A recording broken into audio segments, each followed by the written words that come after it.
Now in this video we will start with the new topic which is eukaryotic cell. In the previous one I have covered prokaryotic cell. So let's start first by reading the NCERT. The eukaryotes include all the protist, plants, animals and fungi. In eukaryotic cell, there is an extensive compartmentalization of cytoplasm through the presence of membrane-bound organelles. Each eukaryote cells possess an organized nucleus with a nuclear envelope. In addition, eukaryotic cells have a variety of complex locomotory and cytoskeletal structure. Their genetic material is organized into chromosomes. अब इस paragraph को सबसे पहले समझते हैं. पहली line में तो उन्होंने ये कहा कि यूकैरियोट्स में कौन कौन आ रहे हैं, प्रोटिस्ट आ रहे हैं, प्लांट्स, एनिमल्स एंड फंजाई आ रहे हैं. ये चार चीज़ें यूकैरियोट्स. अब यूकैरियोट्स कौन से होते हैं? जिनमें वेल डिफाइंड न्यूक्लियस होता है, उनका ऐसे क्रोमैटिन मटीरियल्स बिखरा हुआ नहीं होता, उसमें ये आते हैं.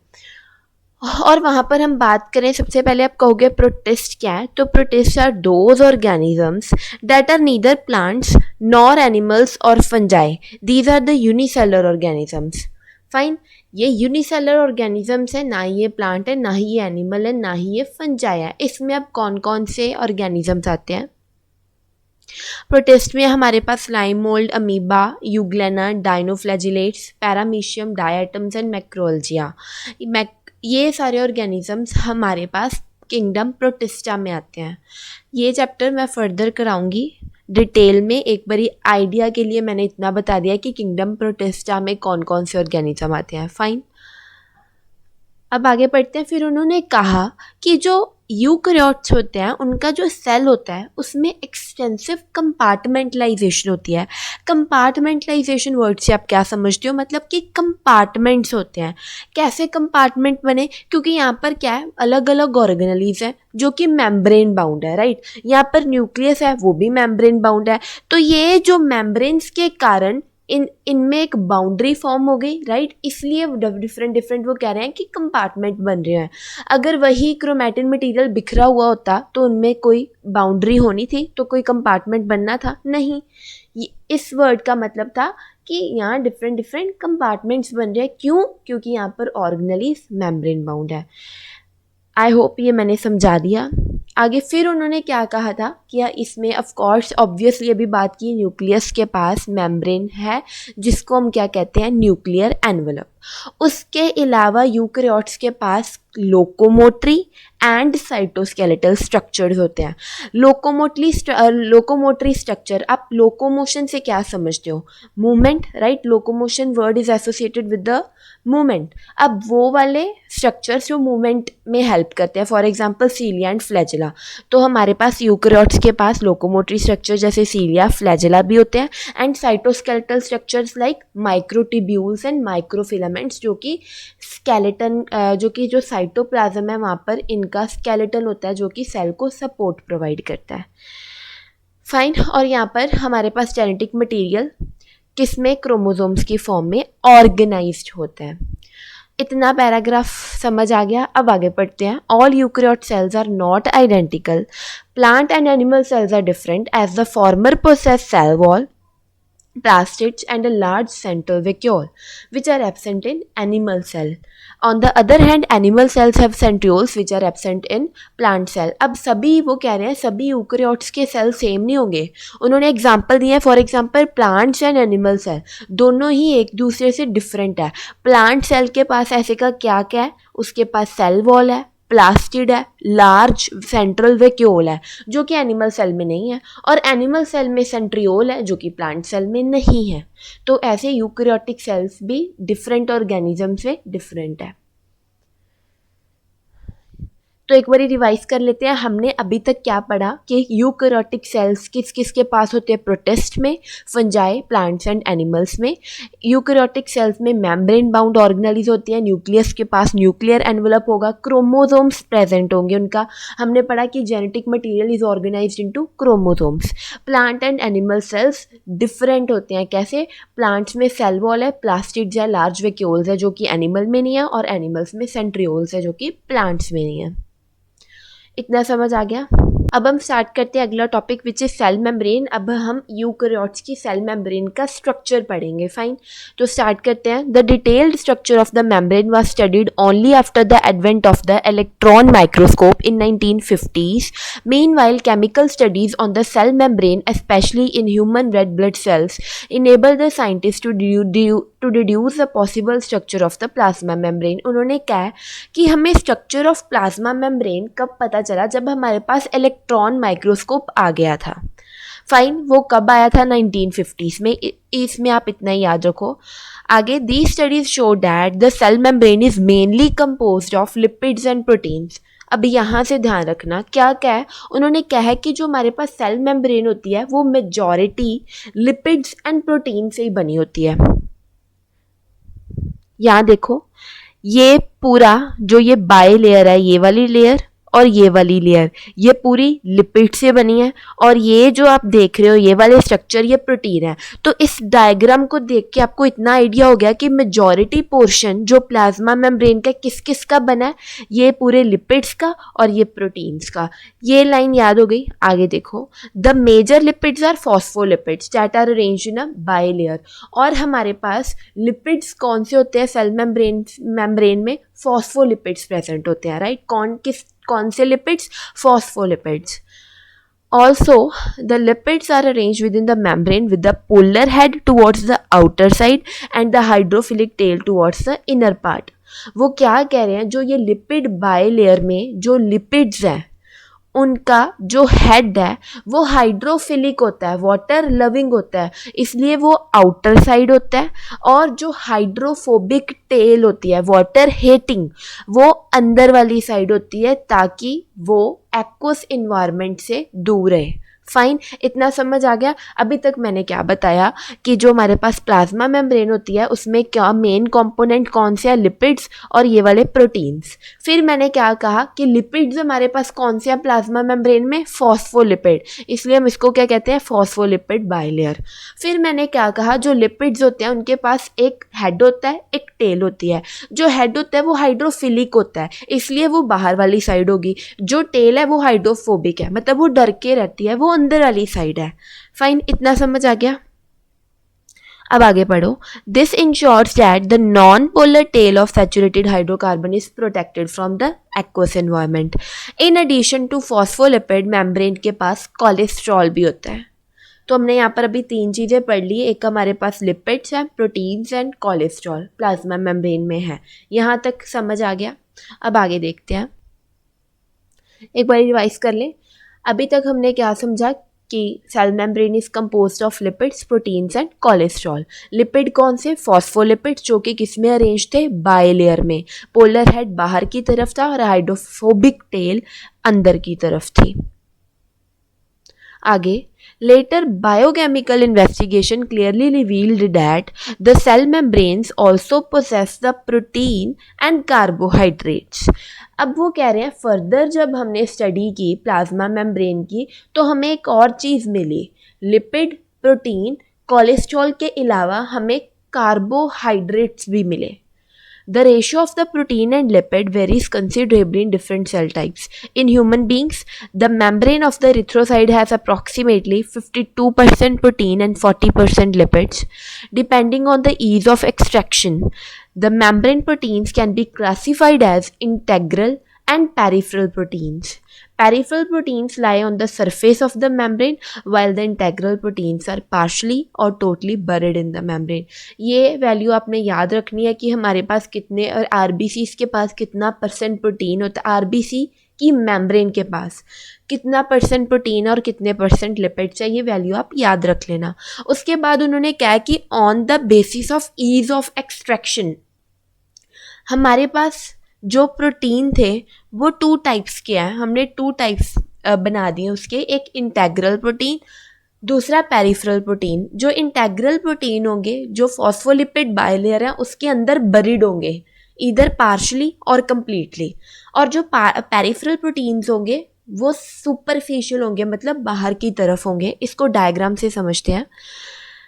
ये देखो, ये सरफेस पे है, बाहर की तरफ है, ये इजीली एक्सट्रैक्ट कर सकते हैं। इनको हम क्या कहते हैं? Peripheral proteins. ये प्रोटीन अंदर एम्बेडेड है, राइट, इसको हम क्या कहते हैं, इंटेग्रल प्रोटीन्स। एक बार रिवाइज कर लें, हमने क्या पढ़ा, आरबीसी की मेम्ब्रेन के पास 52% प्रोटीन्स होते हैं, 40% लिपिड्स होते हैं। प्रोटीन्स को on the basis of ease of extraction हमने दो में क्लासीफाई किया, इंटेग्रल एंड पेरिफेरल। अब आगे देखते हैं, an improved model of the structure of cell membrane was proposed by Singer and Nicolson. ये नाम आपने याद रखना है, इन्होंने जो complete full fleshed model of या स्ट्रक्चर ऑफ सेल मेम्ब्रेन बताया था, and it was widely accepted as, इनके मॉडल को हमने क्या कहा था, fluid mosaic model. So Singer and Nicolson proposed fluid mosaic model, and according to this model, इसका ये लाइन एनसीईआरटी की आपने एज इट इज़ याद रखनी है। क्या कह रहा है, the quasi fluid nature of the lipid enables the lateral movement of protein within the overall bilayer. This ability to move within the membrane is measured as its fluidity. Quasi मतलब होता है semi. वो क्या कह रहे हैं कि जो ये सेमी फ्लूइड नेचर है लिपिड्स का, ये जो अभी हमने फोस्फोलिपिड बाइलेयर पढ़ी है, ये उसकी बात कर रहे हैं। जो ये लेयर्स हैं ये क्या सेमी फ्लूइड सी हैं, जेली लाइक कह दो। सेमी फ्लूइड आपको पता है क्या होता है, सेमी फ्लूइड नेचर है जो इनका, ये इनेबल करता है प्रोटीन की मूवमेंट्स को। ये जो इंटेग्रल प्रोटीन, पेरिफेरल प्रोटीन अभी हमने देखे, उनकी मूवमेंट को ये इनेबल करता है। ऑब्वियस सी बात है, अगर ये लेयर रिजिड होगी तो ये प्रोटीन्स कोई मूवमेंट शो कर पाएंगे नहीं। फाइन, ये लाइन बड़ी ईजिली समझ आ जानी चाहिए कि जो सेमी फ्लूइड नेचर है लिपिड्स का, it enables the lateral movement of proteins with in the overall bilayer. This ability to move within the membrane is measured at its fluidity. कितना वो मूव कर पा रहे हैं ये बताता है कि वो कितना फ्लूइड है, कितनी उसकी फ्लूइडिटी है। This ability to move within the membrane is measured as its fluidity. The fluid nature of the membrane is also important from the point of view of function like cell growth, formation of intercellular junctions, secretions, endocytosis, cell division, etc.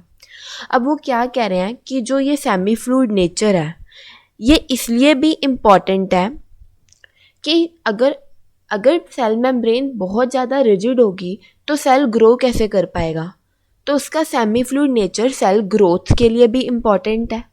Formation of intercellular junctions, semi fluid होने के कारण ही जो हमारे पास material है इधर से उधर transport हो रहा है, एक सेल दूसरे सेल के साथ मटेरियल एक्सचेंज कर पा रहा है due to the semi fluid nature of the plasma membrane. तीसरी बात वो कह रहे हैं सेक्रीशंस, फिर वो कह रहे हैं एंडोसाइटोसिस। नाउ एंडोसाइटोसिस क्या है, endocytosis is a process that allows cell to absorb molecules and particles from the surrounding environment by using the plasma membrane. कि एंडोसाइटोसिस एक ऐसे की प्रोसेस है जिसके थ्रू जो हमारे पास सेल है वो मटीरियल या कोई भी सब्सटेंस है उसको एब्जॉर्ब कर पा रहा है, वो भी किसके कारण, due to semi fluid nature of the plasma membrane. Next is cell division, ये तो ऑलरेडी पॉइंट क्लियर होगा, तो आई होप इतना क्लियर हो गया। हमने क्या पढ़ा कि this model was fluid mosaic model was given by Singer and Nicolson. According to this model the quasi fluid nature of the lipid enables the lateral movement of protein within the overall bilayer. Importance of membrane fluidity is cell growth, formation of intercellular junctions, secretions, endocytosis, which is a process by which cell is able to absorb the material present around it, cell division में। One of the most important function of the plasma membrane is the transport of molecules across it. The membrane is selectively permeable to some molecules present on either side of it. Many molecules can move briefly across the membrane without any requirement of energy and this is called passive transport. अब passive transport में क्या होता है कि जो molecules हैं क्योंकि वो अपनी higher concentration से अपनी lower concentration जा रहे हैं, मतलब along the concentration gradient जा रहे हैं, तो उनको energy required नहीं है, उनको ATP नहीं चाहिए इसके लिए, तो इसको क्या कहते हैं, passive transport. Fine. Neutral solutes में move across the membrane by the process of simple diffusion. अब पैसिव ट्रांसपोर्ट की एक एग्जांपल क्या है, सिंपल डिफ्यूजन। सिंपल डिफ्यूजन में क्या है, जो मॉलिक्यूल्स है हायर टू लोअर कंसेंट्रेशन जा रहे हैं, कोई एनर्जी रिक्वायर्ड नहीं है, तो simple diffusion is an example of passive transport. Water may also move across the membrane from higher to lower concentration. Movement of water by diffusion is called osmosis.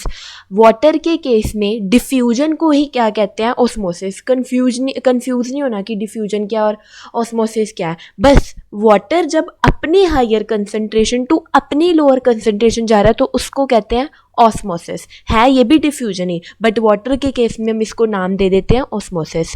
As the polar molecules can not pass through the non polar lipid bilayer, they require a carrier protein of membrane to facilitate their transport across the membrane. अब non polar lipid bilayer से polar molecules नहीं जा सकते, ये बहुत obvious चीज़ है। तो उनको क्या चाहिए, कैरियर चाहिए जो उनकी ट्रांसपोर्ट को फैसिलिटेट कर सके। इसलिए इस तरह के ट्रांसपोर्ट में जिनमें कैरियर प्रोटीन्स हेल्प करते हैं ट्रांसपोर्टेशन में, उसको क्या कहते हैं, उसको हम फैसिलिटेटेड ट्रांसपोर्ट कहते हैं, जिसमें कैरियर प्रोटीन्स उनकी ट्रांसपोर्ट को फैसिलिटेट कर रहे हैं क्योंकि वो खुद नहीं जा सकते। That is known as facilitated transport. But यहाँ पर भी क्योंकि कोई एनर्जी नहीं लग रही, तो facilitated transport is also an example of passive transport, क्योंकि एनर्जी नहीं लग रही, यहाँ हम कैरियर प्रोटीन्स का बस यूज़ कर रहे हैं। अ फ्यू आयंस और molecules are transport across the membrane against their concentration gradient, that is from lower to higher concentration. Such a transport is an energy dependent process in which ATP is utilised and is called active transport. अब जब हम molecules को या ions को उनके concentration gradient के against move करा रहे हैं, मतलब from lower to higher concentration, तो तब हमें एनर्जी रिक्वायर, हम धक्के से उनको वहाँ जा रहे हैं जहाँ पर ऑलरेडी उनकी कंसंट्रेशन बहुत ज़्यादा है, तो वहाँ हमें एनर्जी रिक्वायर्ड है। That is known as active transport. Active transport की एग्जांपल है सोडियम पोटेशियम पंप। अब एक बार इसको देख लेते हैं। Plasma membrane is selectively permeable, मतलब ओनली दोज मॉलिक्यूल्स और substances which are useful for the cells can pass through it. ऐसे हर किसी मॉलिक्यूल को ये नहीं आने देती। टाइप्स ऑफ ट्रांसपोर्ट हमने पढ़ लिया, एक्टिव एंड पैसिव। एक्टिव में ऑपोजिट कंसंट्रेशन ग्रेडियंट में हम जा रहे हैं from lower to higher, example sodium potassium pump. And passive की example osmosis, diffusion and facilitated transport. Fine. अब नेक्स्ट टॉपिक स्टार्ट करते हैं विच इज़ सेल वॉल। हमको पता ही है सेल वॉल किनका यूनिक फीचर है, प्लांट सेल का। प्लाज्मा मेम्ब्रेन के बाहर हमारे पास जो रिजिड स्ट्रक्चर प्रेजेंट होता है उसको हम क्या कहते हैं, सेल वॉल। अब NCERT रीड करते हैं सबसे पहले। As you may recall a non living rigid structure called the cell wall forms an outer covering for the plasma membrane of fungi and plants, not only in case of plants but cell wall is also present in case of fungi. Fine. Cell wall not only gives shape to the cell and protects the cell from mechanical damage and infection, it also helps in cell to cell interaction and provide barrier to undesirable macromolecules. अब यहाँ पर हमें कितने सारे functions पता चले हैं। Shape of the cell, सबसे पहले सेल वॉल एक रिजिड स्ट्रक्चर है तो ये क्या करेगा, it maintains the shape of the cell. दूसरा, ये अंदर सेल को प्रोटेक्ट कर रहा है फ्रॉम मैकेनिकल डैमेज से प्रोटेक्ट कर रहा है, इन्फेक्शन से प्रोटेक्ट कर रहा है, and it also helps in cell to cell interaction and provide a barrier to undesirable macromolecules. पहले इसको समझते हैं। अब ये देखो सेल टू सेल इंटरेक्शन में कैसे सेल वॉल हमें मदद कर रहा है। जब दो सेल जो एक दूसरे की विसिनिटी में है उनके बीच में एक चैनल बन जाता है, उस चैनल को हम क्या बोलते हैं, प्लाज्मोडेस्माटा। मतलब कि उनकी सेल वॉल जो एक दूसरे के साथ जुड़ी हुई है, उस सेल वॉल के बीच में चैनल प्रेजेंट होता है जिसको हम कहते हैं प्लाज्मोडेस्माटा, जो हेल्प करता है साइटोप्लाज्म ऑफ बोथ सेल्स को जोड़ने में, जिसके थ्रू क्या है वो एक दूसरे के साथ मटेरियल एक्सचेंज कर पाते हैं। This channel is known as plasmodesmata. तो इस तरह से जो सेल वॉल है वो सेल टू सेल इंट्रैक्शन में हेल्प कर रही है. Algae have cell wall made up of cellulose, galactans, mannans and minerals like calcium carbonate, while in other plant it consists of cellulose, hemicellulose, pectins and proteins. अब algae की जो cell wall है वो किन किन चीज़ों से बनी है? वो 4 चीज़ों से बनी है. सेलुलोज से, गैलेक्टन से, मैनन से एंड मिनरल से लाइक कैल्शियम कार्बोनेट. और उसी तरफ प्लांट्स के केस में cellulose, hemicellulose, pectins and proteins की बनी है. पहले आप प्लांट्स की याद रखना क्योंकि इसकी ज़्यादा ईजी है याद रखना. किन किन कंपोनेंट से बनी है हमें पता है. प्लांट्स के केस में सेलुलोज प्रेजेंट होता है, सेलुलोज से, हेमीसेलुलोज से, पैक्टिन से एंड प्रोटीन से. ठीक है. उसकी एल्गे की बात करें तो उसके केस में भी सेलुलोज से, galactans, mannans and minerals like calcium carbonate. The cell wall of a young plant cell, the primary wall is capable for growth which gradually diminish as the cell matures and the secondary wall is formed on the inner toward membrane side of the cell. अब वो क्या कह रहे हैं, जब plant cell young होता है तो सबसे पहले उसमें प्राइमरी वॉल होती है जो कि that primary wall is capable of growth. वो सेल की ग्रोथ करने देती है. अदरवाइज हमें पता है सेल वॉल तो रिजिड स्ट्रक्चर है, वो सेल की ग्रोथ नहीं करने देगा. बट जो प्राइमरी वॉल होती है यंग प्लांट सेल के केस में वो सेल ग्रोथ में हेल्प करती है, या कह सकते हैं वो सेल ग्रोथ करने देती है.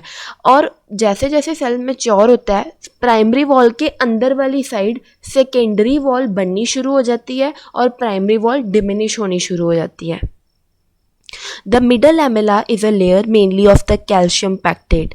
Note this point कि जो middle lamella है वो किसकी बनी होती है? calcium pectate की, which holds or glues the different neighboring cells together. दो cells को जोड़ने वाली layer का नाम क्या है? lamella, जो किसकी बनी है? calcium pectate की. The cell wall and middle lamella may be traversed by plasmodesmata which connects the cytoplasm of neighboring cell. अब इस पॉइंट को समझते हैं इस डायग्राम से. ये देखो, ये एक सेल है, ये दूसरा सेल है, ये बाहर की तरफ प्राइमरी सेल वॉल होती है, हमने क्या पढ़ा, और अंदर वाली साइड प्राइमरी वॉल के अंदर वाली साइड हम बनती है सेकेंडरी वॉल. ये सेकेंडरी वॉल है. अब दो नेबरिंग सेल के बीच में उन्होंने क्या कहा था, एक कैल्शियम पैक्टेट की लेयर होती है जिसको कहते हैं मिडल लैमेला, जो दोनों सेल्स को एक दूसरे के साथ ग्लू करने में या जोड़ने में मदद करती है. तो दिस इज मिडल लैमेला. फिर उन्होंने क्या कहा था, प्लाज्मोडेस्माटा में transverse the walls and the lamella. तो ये प्लाज्मोडेस्माटा ये लैमेला को भी ट्रांसवर्स कर रहा है और वॉल्स को. वो पैराग्राफ क्लियर हो गया इस पिक्चर से. अब रिवाइज कर लेते हैं हमने क्या पढ़ा. फंक्शन क्या है सेल वॉल की, एक तो आउटर कवरिंग है, शेप मेंटेन करने में हेल्प कर रही है, protection from infection and injury, cell to cell interaction through plasmodesmata and it act as a barrier to certain macromolecules जो कि अनडिजायरेबल है. फिर सेल वॉल ऑफ एल्गे किसकी बनी होती है, सेलुलोज की, galactans, mannans and minerals like calcium carbonate की. प्लांट्स के केस में cell wall cellulose, hemicellulose, pectins and proteins की बनी है. सेल वॉल यंग प्लांट के केस में कौन सी होती है, प्राइमरी वॉल, जो कि कैपेबल ऑफ ग्रोथ होती है. जैसे जैसे मैच्योर होता है सेल प्लांट सेल वो डिमिनिश हो जाती है और उसके अंदर वाली साइड सेकेंडरी वॉल बननी स्टार्ट हो जाती है. उन दोनों के बीच फिर दो सेल्स के बीच में हमें पड़ा लैमेला होता है जो कैल्शियम पैक्टेट का बना होता है. अब आगे पढ़ते हैं एंडोमेम्ब्रेन सिस्टम. अब एंडो वर्ड का क्या मतलब होता है, विद इन या अंदर, राइट. मेम्ब्रेन हम यहाँ पर क्या बात कर रहे हैं कि वो स्ट्रक्चर्स जो हमारे पास मेम्ब्रेन, प्लाज्मा मेम्ब्रेन के विद इन प्रेजेंट है, उनको कलेक्टिवली हमने क्या बोल दिया, एंडोमेम्ब्रेन सिस्टम. तो हम यहाँ पर किसकी बात कर रहे हैं, वो ऑर्गेनेलीज जो प्लाज्मा मेम्ब्रेन के विद इन प्रेजेंट है. तो एनसीईआरटी से पहले समझते हैं. While each of the membranes organelle is distinct in terms of its structure and function, many of these are considered together as the endomembrane system because their functions are coordinated. तो वो जो membranes organelles है जो with in the membrane present है, वो क्योंकि एक दूसरे के साथ उनका फंक्शन कोऑर्डिनेट करता है, इसलिए हम कलेक्टिवली उनको क्या बोल देते हैं, एंडोमेम्ब्रेन सिस्टम. इतना समझ आ गया. The endomembrane system includes endoplasmic reticulum.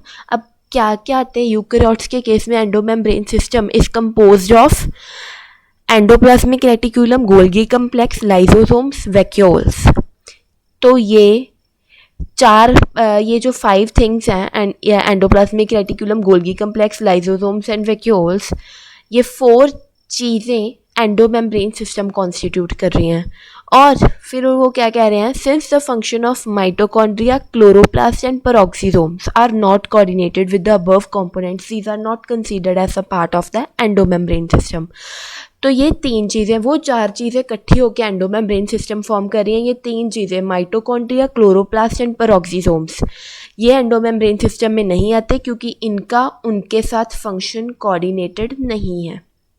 अब पर आपने बाकी ऑर्गेनलीज तो सुने होंगे। पेरोक्सीसोम्स क्या है, these are also the membrane bound organelles जिसमें एंजाइम्स प्रेजेंट होते हैं। ठीक है, तो एक बार रिवाइज कर लें। अभी हमने क्या पढ़ा, ये 4 चीज़ें, endoplasmic reticulum, Golgi complex, vacuoles and lysosomes, these are the part of endomembrane system. Mitochondria, chloroplast and peroxisomes are not a part of endomembrane system.